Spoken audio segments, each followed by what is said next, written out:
성경 신약 시편 117편 구약 성경 117편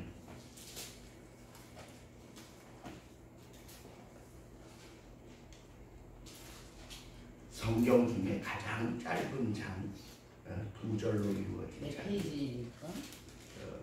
888쪽 구약 성경 888쪽 117편 시편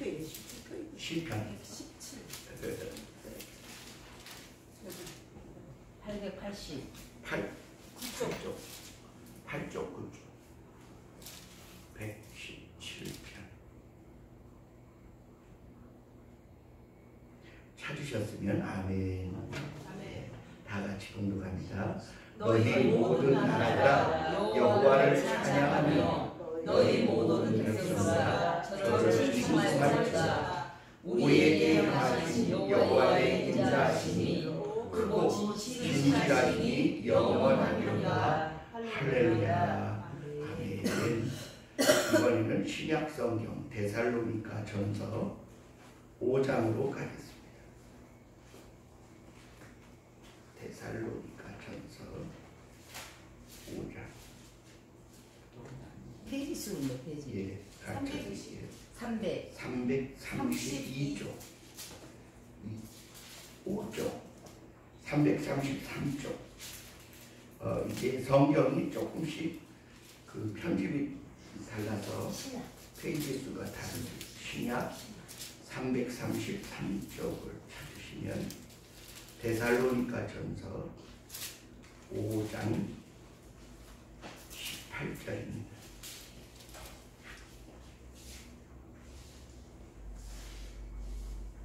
찾으셨으면 아멘. 한 절만 공독합니다. 시작. 범사에 감사하라. 이는 그리스도 예수 안에서 너희를 향하신 하나님의 뜻이다. 아멘. 이 설교 말씀을 듣기 전에 우리 먼저 성찬을 하도록 하겠습니다.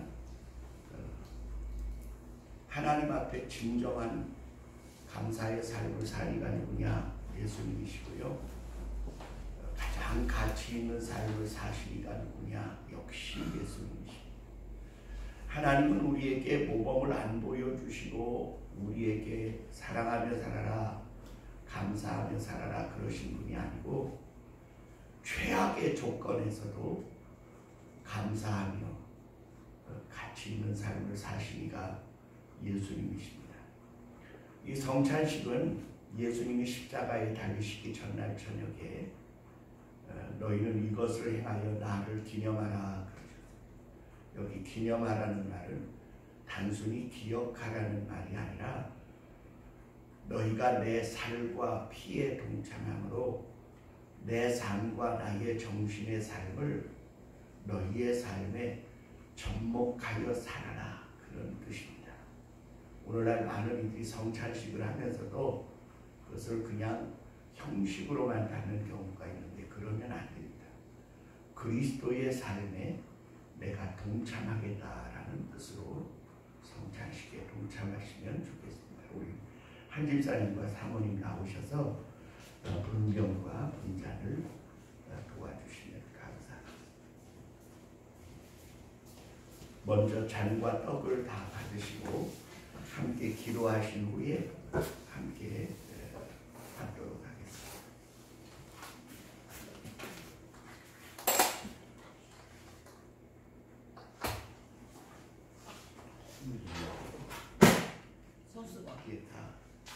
먼저 하나씩 다 받으시고. 목사님 세례 안 받은 분들도.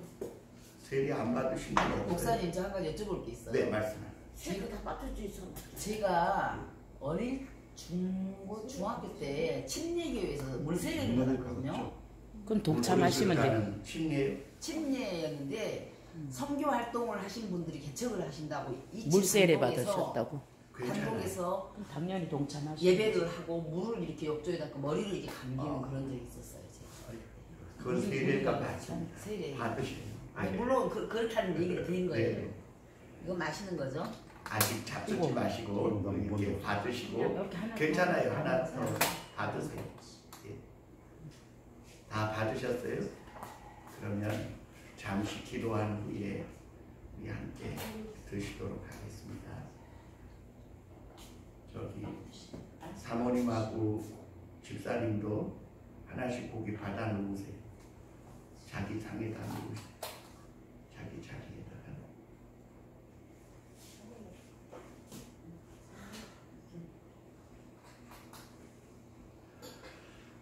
예수님이 십자가에 달리시기 전에 식사 자리에서 떡을 이렇게 찢어서 너희끼리 나누라 그리고 주시면서 이것은 내가 너희를 위하여 받는 나의 고난의 몸이다. 그러니 너희가 이것을 행하여 나처럼 살고 또 이 잔을 마시면서 이것은 나의 피니 이것을 마심으로 나의 생명의 피에 동참하듯 너희도 나의 생명과 같은 생명의 가치에 동참하라 이렇게 명령하십니다. 이걸 단순히 떡으로 생각하지 말고 그리스도의 마음과 심령에 이르는 귀중한 예식으로 받으시기를 바랍니다. 기도하겠습니다. 예수 그리스도의 살과 피에 동참하게 하시는 이를 감사드립니다. 요한복음 6장에 말씀하시기를 나의 살은 참된 양식이요 나의 피는 참된 음료로다. 너희가 이것을 행하여 나를 기념하며 나를 인하여 너희가 영원히 살리라 말씀하신 그 영원한 삶에 우리가 동참하게 하심을 감사드립니다. 이 떡과 잔에 동참함으로 그리스도와 혼연일체가 되게 하시고 예수 그리스도의 삶이 우리의 삶을 이끌어가고 다스려가고 교훈하여가며 세상을 이겨가기에 부족함이 없도록 우리를 놀랍게 변화시켜 주옵소서. 예수님 이름으로 감사하며 기도합니다. 아멘. 드시겠습니다.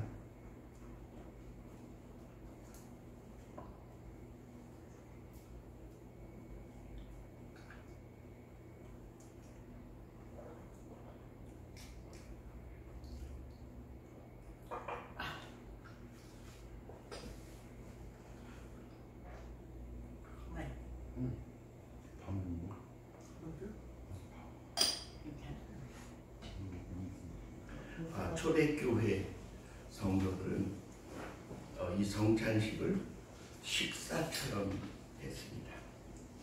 그런데 후에 너무 번거로워서 이 식사처럼 하는 성찬식을 좀 더 간편하게 이렇게 줄인 예식으로 하게 되었습니다. 우리 기도하심으로 진정한 감사의 삶은 어떤 것인가를 우리가 함께 나누도록 하겠습니다. 놔주세요. 기도하겠습니다. 사랑과 은혜가 충만하신 우리 주 아버지 하나님, 2019년 추수 감사 예배를 주님 앞에 드리며 함께 성찬을 나누며 그리스도의 심령에 우리가 동참하는 거룩한 예식을 가져사오니 주여 감사합니다. 우리가 이제 하늘의 백성이요 주를 위하여 사는 삶으로 변화되어 사오니 예수 그리스도께서 아버지의 마음을 기쁘시게 하셨듯 오늘 우리의 삶으로 주를 기쁘시게 하며 이웃을 복되게 하며 우리의 삶에 한없는 보람과 은혜의 축복을 나누며 살아갈 수 있도록 우리를 축복하여 주옵소서. 예수님 이름으로 감사하며 기도합니다. 아멘. 진정한 감사의 삶이 뭐냐 이렇게 묻는다면 하나님을 아는 것이 제일 먼저입니다. 하나님을 모르면 성경 시편의 두 군데에 이렇게 말합니다. 어리석은 자는 그 마음에 이르기를 하나님이 없다 하리라. 어리석은 자는 그 마음에 이르기를 하나님이 없다 하더라. 그러면 그 반대의 말은 뭡니까? 하나님의 존재를 인정하는 자는 지혜로운 자요 참된 자다. 그런 뜻이 되어지는 줄 믿습니다. 세상에는 두 종류의 사람이 삽니다. 하나는 하나님의 존재를 인정하는 삶을 사는 한 존재가 있고요. 하나님이 어디 있느냐 이렇게 말하는 또 한편의 존재가 있습니다. 남자 여자로 나누거나 의인과 악인으로 나누는 게 아니에요. 하나님의 존재를 인정하느냐 인정하지 않느냐. 근데 세계 역사가 피해 역사인데 엄청난 죄악을 저지르고 사람들을 죽인 그 피해 역사를 이룬 사람들의 면면을 보면 그들의 삶에 하나님을 두려워함이 없으며 하나님을 인정하지 않는 믿음의 사람들인 것을 발견하게 됩니다. 하나님의 존재를 인정하게 되면 비로소 자기 정체성이 확립이 돼요. 하나님이 세상을 왜 지었는지, 나를 여기 왜 보냈는지, 나를 이 사람과 왜 만나고 살게 했는지, 왜 내가 이 부모 밑에서 나고 내게서 이런 자녀가 났는지, 이런 사건들이 한 줄로 쫙 연결지어지게 돼요. 근데 만약 하나님을 인정하지 않잖아요? 그러면 세상이 뭔지, 인간이 뭔지, 내가 왜 여기 있어야 하는지, 내가 무엇을 해야 하는지, 내가 어디로 가야 하는지를 전혀 깨달을 수 없는 나사 빠져서 덜그럭거리는 고장난 시계와도 똑같은 삶을 살게 됩니다. 저는 여러분에게 권합니다. 하나님의 존재를 알면 알수록 그분이 우리를 얼마나 귀중히 여기시고 우리를 사랑하시고 우리를 아끼시고 우리를 존중하시는 분이신지를 깨달아가는 동안만큼 우리의 삶은 점점 더 무르익어져 가고 빛이 나고 향기가 나고 맛이 나고 그리고 이웃에게 유익을 끼치는 존재로 변화되어져 가게 됩니다. 제가 새벽녘에 새벽 기도를 가다가 만년필을 하나 주웠어요. 주웠는데 이렇게 보니까 만년필이더라고요. 만년필이구나. 아이고 내가 좋아하는 거네. 그리고 예배당에 도착해서 밝은 불에서 이렇게 봤더니 파카 75인가 이렇게 되는 거예요. 어이구 이거 되게 좋은 만년필이구나. 그래서 뚜껑을 이렇게 딱 열어봤어요. 그랬더니 펜촉이 노란색인데 글씨가 있어요. 그래서 이렇게 봤어요. 그랬더니 14K 14금 금촉 만년필이에요. 그래서 써봤어요. 글씨가 얼마나 잘 써지는지 볼펜보다 더 부드럽게 잘 써지는지. 제가 글씨 쓰는 걸 참 즐기거든요. 그래 이렇게 쓰다가 혹시 이게 말로만 듣던 거꾸로 써도 잘 나오는 펜인가 그래서 노트를 이렇게 놓고 이렇게 거꾸로 써봤어요. 그랬더니 거꾸로도 글씨가 얼마나 잘 써지는지 이야 이거 완전히 보물이구나 깨닫고 너무너무 즐거워했어요. 그 후로 한 10여 년 제가 잘 썼는데 잊어버렸어요. 근데 여러분 하나님을 아는 것이 마치 어떤 것과 같으냐고 하나님이 계시나 보다. 계시네. 그 하나님이 참 좋으신 분이구나. 그런데 더 알아가다 보면 하나님이 우리를 사랑하신다네. 근데 그 사랑이 얼마만큼일까 이렇게 알다가 보면 하나밖에 없는 자기 아들 예수 그리스도를 나를 대신하여 십자가에 못 박아 죽이실 만큼 나를 사랑하신 분이시구나. 그걸 깨닫게 되어지면 비로소 인생과 신앙의 철이 들게 됩니다. 그렇게 내가 사랑받는 존재로 하나님의 존재가 귀중한 분임을 깨닫게 되면 어떤 일이 벌어지느냐? 내 삶에 그분의 손길이 어디까지 미쳤는가를 돌아보게 되고, 그렇게 돌아볼 때마다 감사가 넘쳐날 수 있게 하십니다. 아, 내가 버려진 존재가 아니구나. 아, 내가 잊혀진 존재가 아니구나. 아, 나는 하나님의 사랑과 관심 속에 있는 중요 인물이구나. 그거를 깨닫게 되어져요. 그렇게 깨달을수록 그 하나님이 소중해지고 그 하나님이 존중되어지고 그분을 기쁘시게 하기 위하여 어떻게 살아야 될 것인가를 고민하게 되어집니다. 그러면 더 이상 설교가 필요하지 않아요. 설교를 들어야 뭘 깨닫는 게 아니라 보는 것마다 깨달아지고 듣는 것마다 이해가 되어지고 만나는 사건마다 해석이 되어집니다. 아멘. 이야, 이게 다 나를 중심으로 돌아가는 세계구나. 하나님이 나를 얼마나 깊이 사랑하시는지, 내 마음의 소원이 무엇인지를 아시는구나. 그걸 깨달아지게 돼요. 진정으로 감사하는 삶이란 뭐냐? 하나님을 알되 그 하나님을 깊이 알아가는 과정이 진정한 감사가 무르익어 가는 때입니다. 시편 117편은 성경 전체 중에 가장 짧은 장에 단 2절로 되어 있어요. 여러분 아예 외워버리세요. 너희 모든 나라들아 여호와께 감사하라. 너희 모든 백성들아 여호와를 칭송할지어다. 처음엔 찬송하라고, 두 번째는 칭송할지어다. 이는 여호와의 인자하심이 영원하시리로다.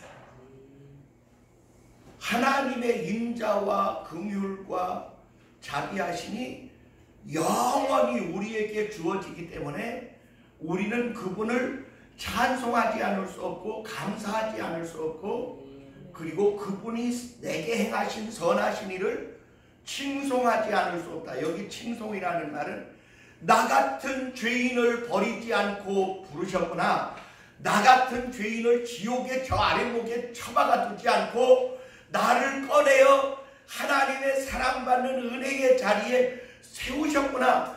나는 죽어도 10번 죽어도 100번 죽어도 시원치 않을 죄인임에도 불구하고 내 죄를 용서하고 나를 구원하신 분이시구나. 이게 깨달아져야 한다는 사실.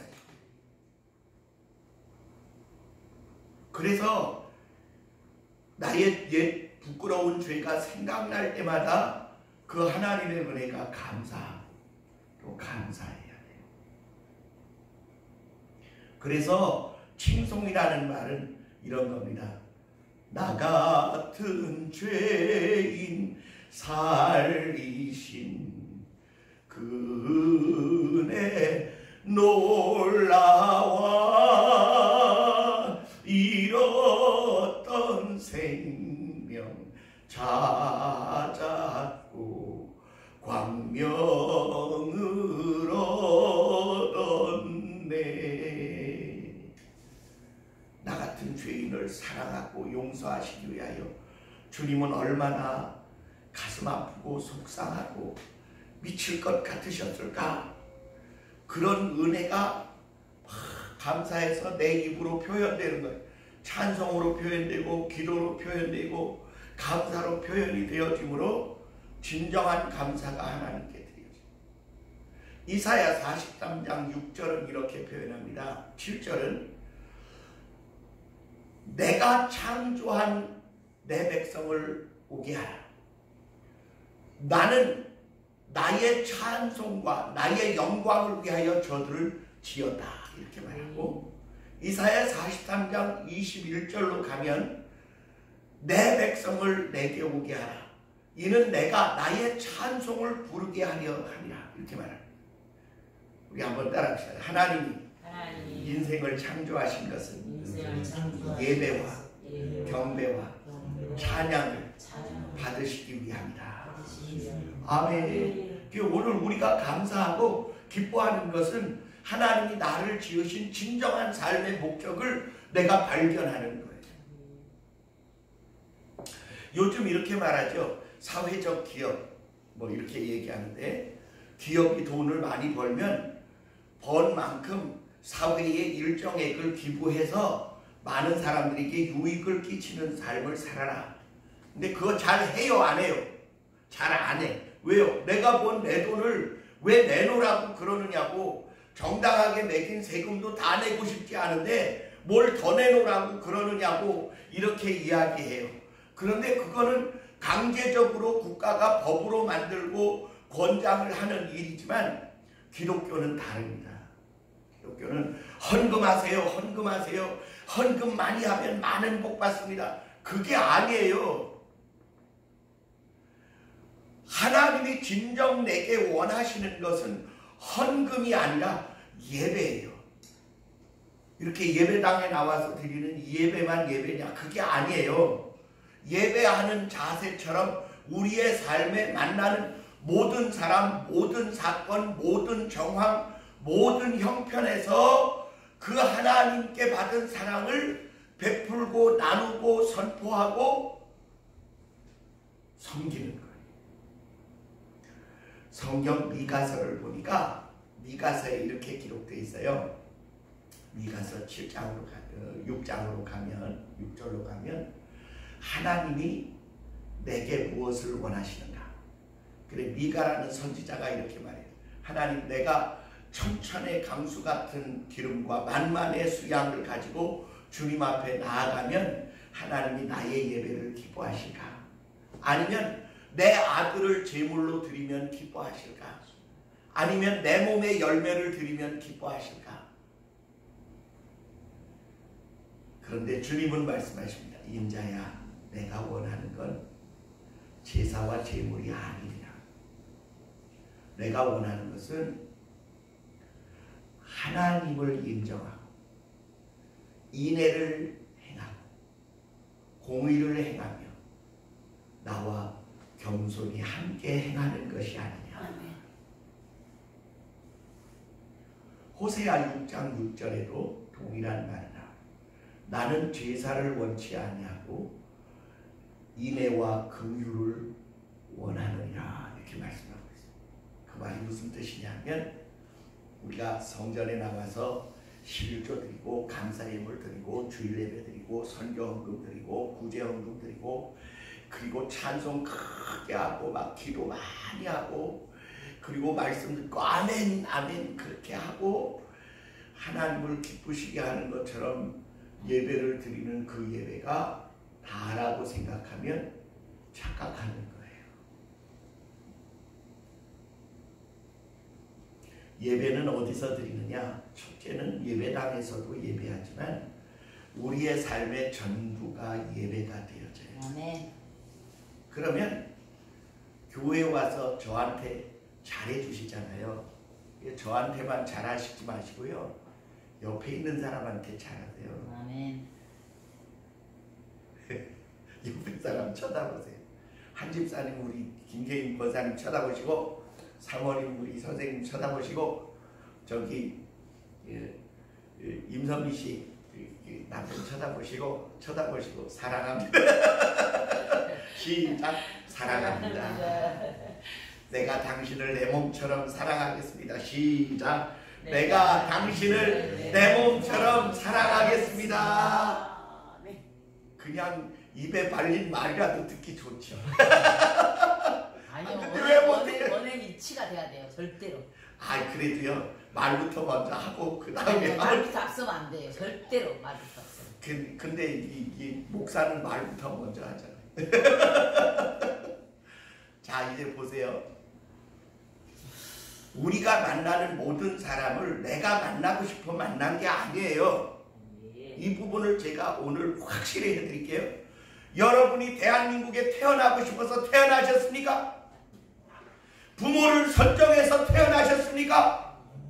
그 때를 정해서 태어나셨습니까? 아니요. 어느 것 하나 내가 남자로 태어나고 싶어 남자가 되고 여자로 태어나고 싶어서 여자가 된 사람도 없고요. 내 성씨가 조씨가 될 건지 임씨가 될 건지 이씨가 될 건지 내가 스스로 선택해서 온 거 하나도 없어요.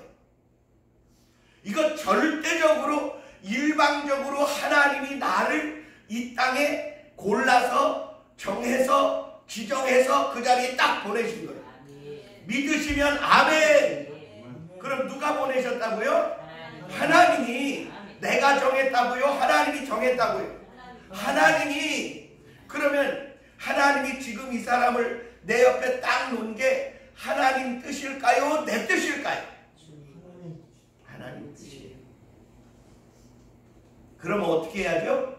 하나님이 그 사람을 내 옆에 딱 놔둔 이유가 뭐예요? 미워하라고? 무릇뜯으라고? 싸우라고? 아니요. 사랑하라. 제가 오늘 아침 새벽에 일찍 깨가지고 오늘은 새벽 기도 안 하는 날이니까 가만히 생각하고 우리 집사람 어깨에 이렇게 손을 얹고 기도를 하다가 이런 생각을 했어요. 하나님, 이렇게 좋은 선물을 주셔서 너무 감사해요. 때로 나를 속을 썩이기도 하지만 내게 한없는 은혜가 되게 하는. 만약에 이 사람이 지금 없으면 내 인생이 얼마나 허전할까.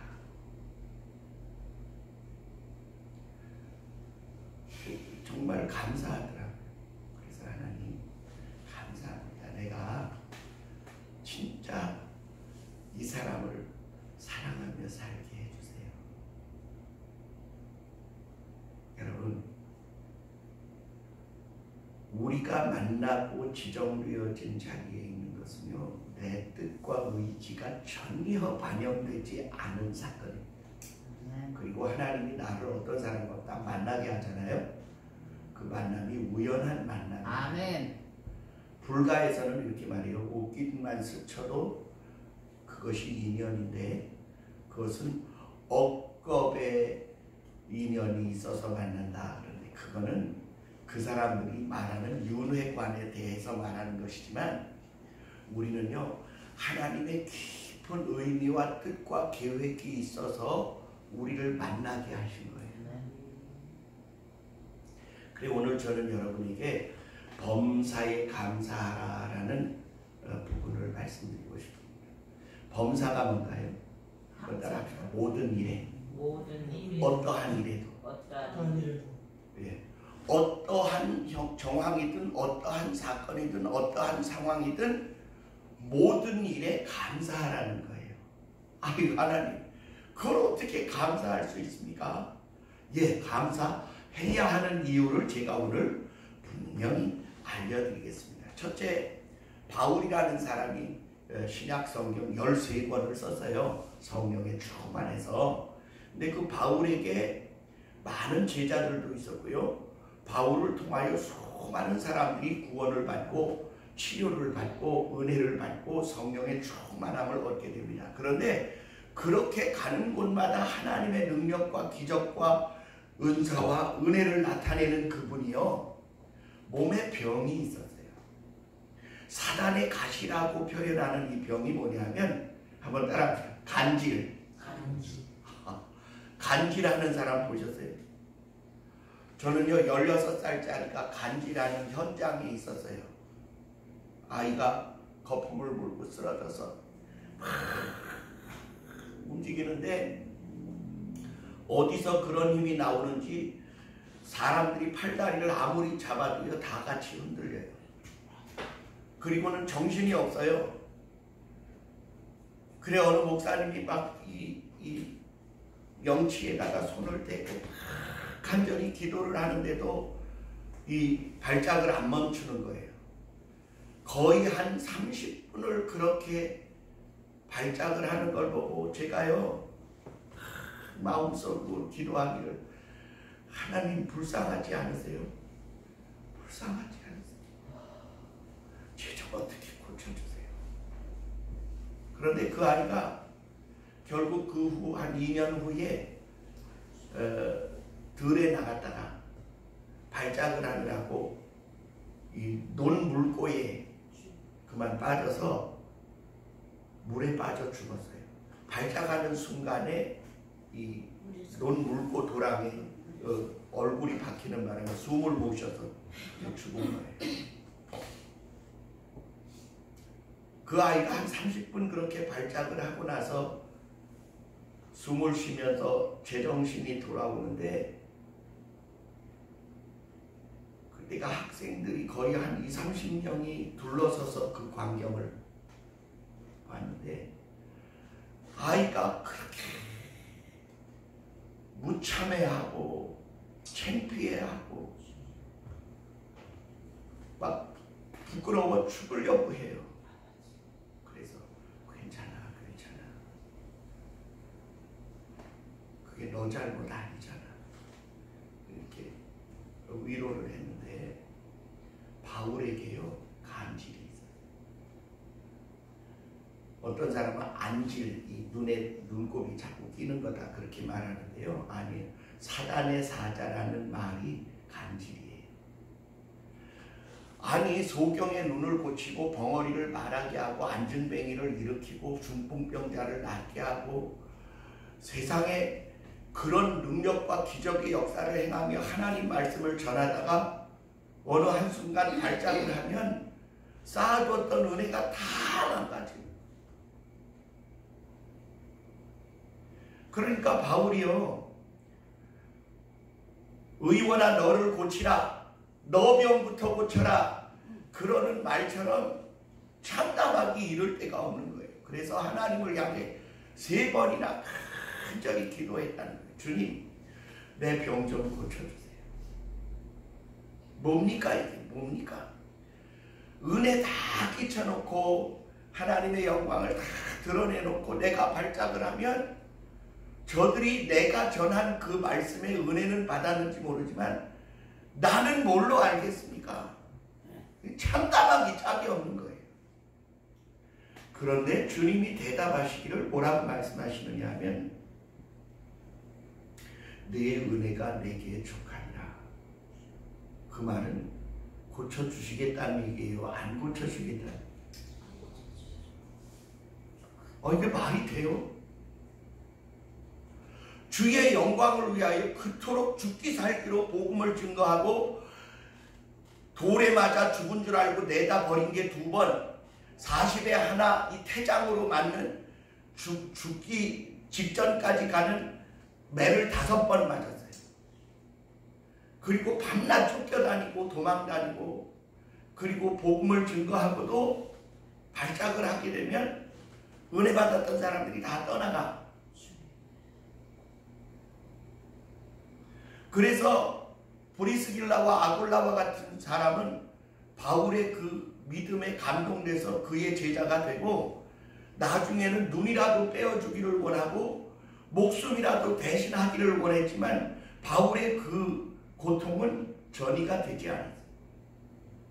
바울이 깊이 생각하며 주님이 왜 내 은혜가 내게 족하다 그렇게 말씀하시고 나를 고쳐주시지 않는가 생각한 결론이 뭐냐면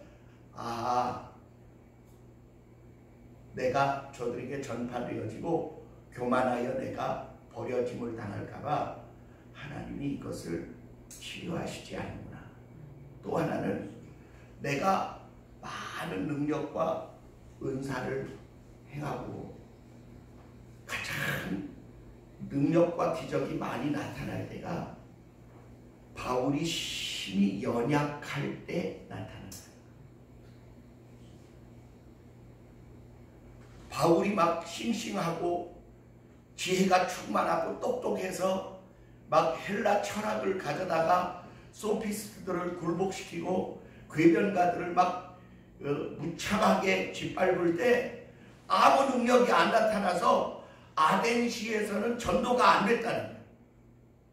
그런데 막무식하게 예수 그리스도만을 말하고 그분을 하나님의 아들로 사람의 몸을 입고 우리 가운데 오셨는데 우리 죄를 대신하여 채찍질 받으시고 십자가에 못 박혀 죽으셨다.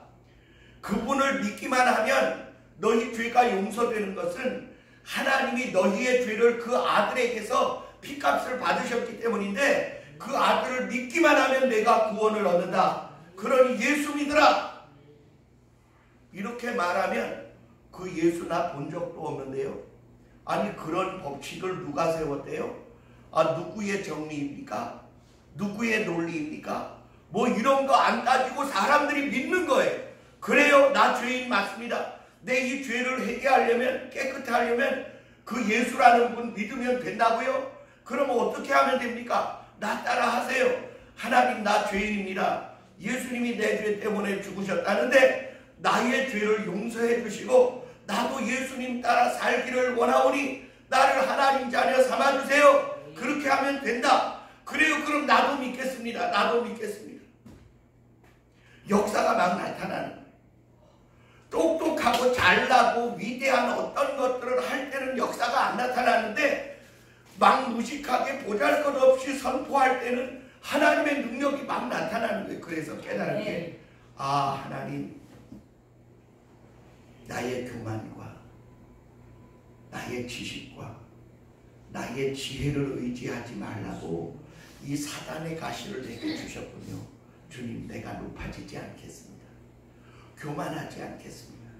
내가 낮고 겸손한 자리에서 주님의 능력만 나타나기를 사모할 때 주님이 가장 큰 능력을 주시니 주님, 내가 주님만을 높이겠습니다. 그렇게 일생을 살다가 순교했어요. 우리나라에 강영우라고 하는 박사가 있어요. 아주 유명한 미국의 눈먼 박사님. 백악관의 전 미 장애인 정책 자문위원이에요. 차관보. 그러니까 우리나라 사람으로 미 백악관의 차관보까지 올라간 사람은 최초예요.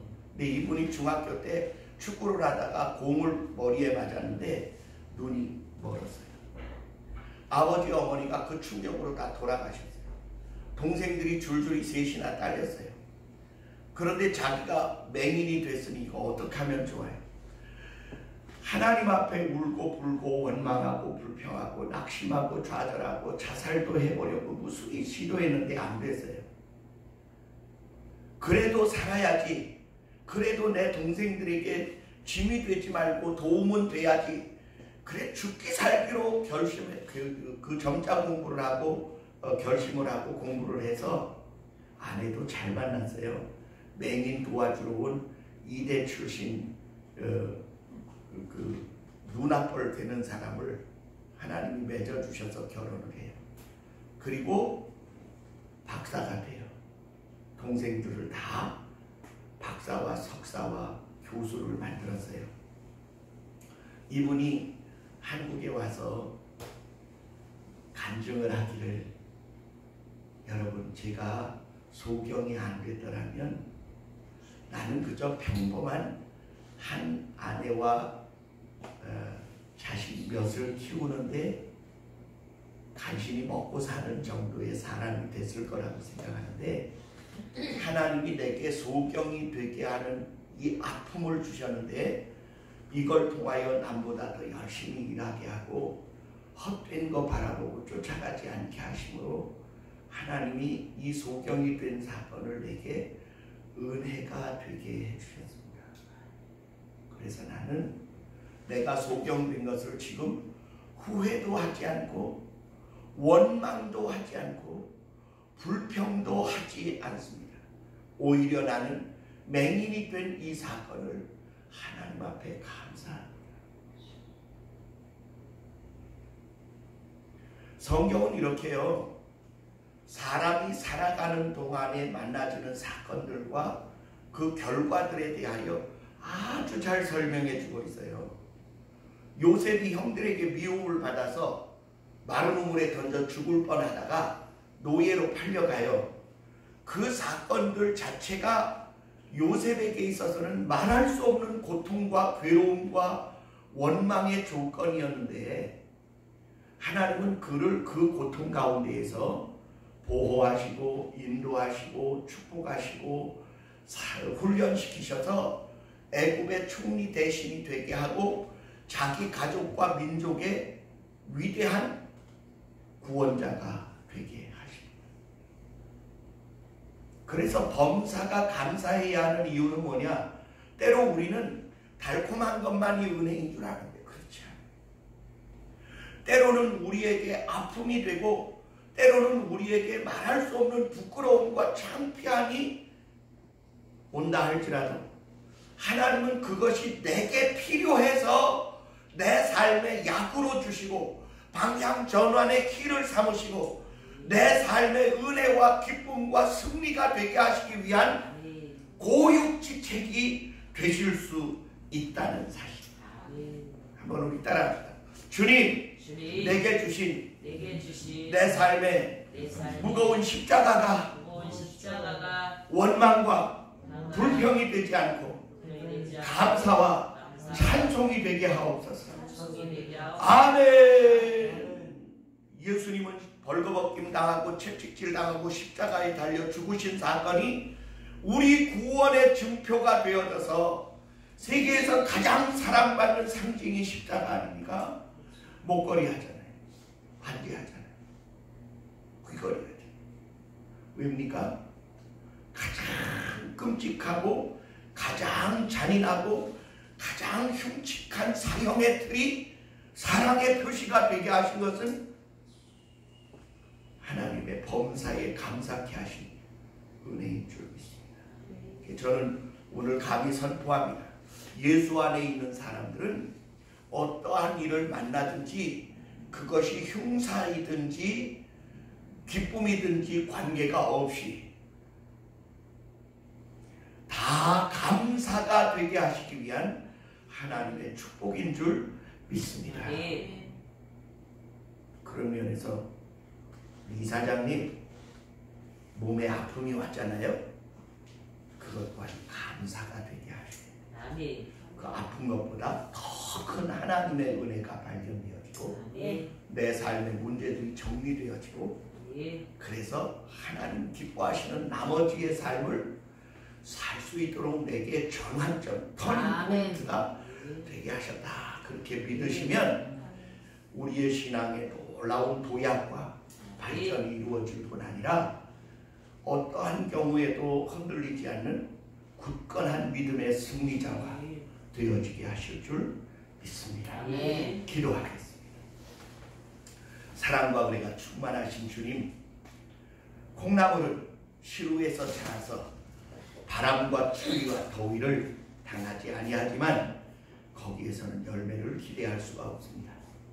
그러나 콩나물이 아니라 콩이 밭에 심기워지고 바람과 비와 우박과 벌레와 추위와 더위를 견딜 때 비로소 열매를 맺는 것처럼 주님은 우리의 삶에 영원히 잊혀지지 아니하고 지워지지 아니할 생명의 이정표가 되어질 사건들을 우리에게 주시니 우리는 그것을 원망하거나 불평함으로 천히 여기지 않게 하시고 귀히 여겨 주님이 주신 사건과 기회들을 선용하여 축복이 되게 하기에 부족함이 없도록 은혜 베풀어 주옵소서. 참으로 이 감사절에 하나님의 거룩한 뜻을 깨닫게 하시고 우리의 삶에 풍성한 열매가 맺어질 수 있도록 깨우침을 허락하여 주옵소서. 성령으로 우리를 주장하시고 다스리셔서 예수 그리스도의 그 놀라운 십자가의 은혜가 동일하게 우리의 삶에도 나타난다는 사실을 성경을 통하여 확신하여 사오니 흔들리지 않는 믿음의 놀라운 승리자들이 되어지도록 축복하여 주옵소서. 예수님 이름으로 감사하며 기도합니다. 아멘. 우리 이 시간에 합심해서 3분 동안만 듣고 깨달은 바